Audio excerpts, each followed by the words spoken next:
Alors, nous avons vu dans une autre vidéo ô combien notre petite enfance pouvait conditionner notre perception de la réalité, et que cela commençait même dans le ventre de maman.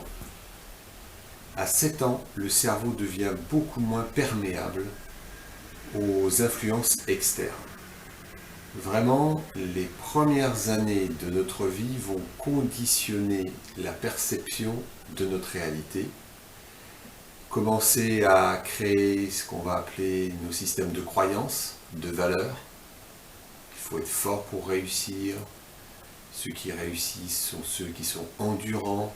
Tout un tas de valeurs et de croyances qui vont être mises dans notre cerveau par nos éducateurs, nos parents, à l'école, et puis aussi en fonction de nos expériences. Donc à 7 ans, quasiment la porte se ferme. Ce cerveau qui était une véritable éponge va devenir beaucoup moins réceptif aux influences extérieures.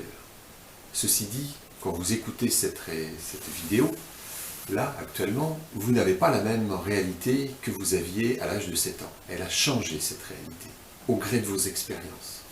Vous n'aviez pas la même réalité il y a 10 ans, 5 ans, 15 ans, 20 ans, 30 ans, 40 ans peut-être. Donc cette réalité va changer au cours du temps en fonction de nos expériences. Et en particulier, toutes les expériences qui vont être vécues avec de l'émotion.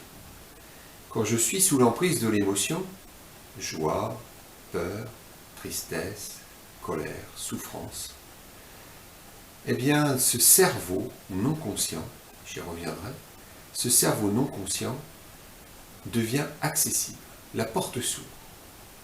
Et là, l'information reçue au moment, de cet instant, de ce temps d'émotion, va venir soit renforcer les messages enregistrés précédemment, ou les écraser, les transformer.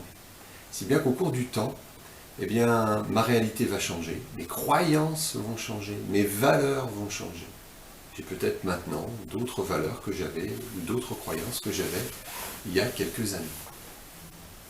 Et ça, au gré de notre vie, par le hasard de la vie, eh bien, notre réalité va changer au cours du temps.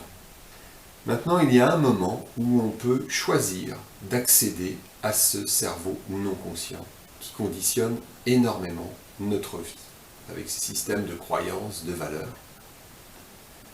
Eh bien, c'est en état de conscience modifié, ou je préfère état de conscience élargi, qu'est l'hypnose.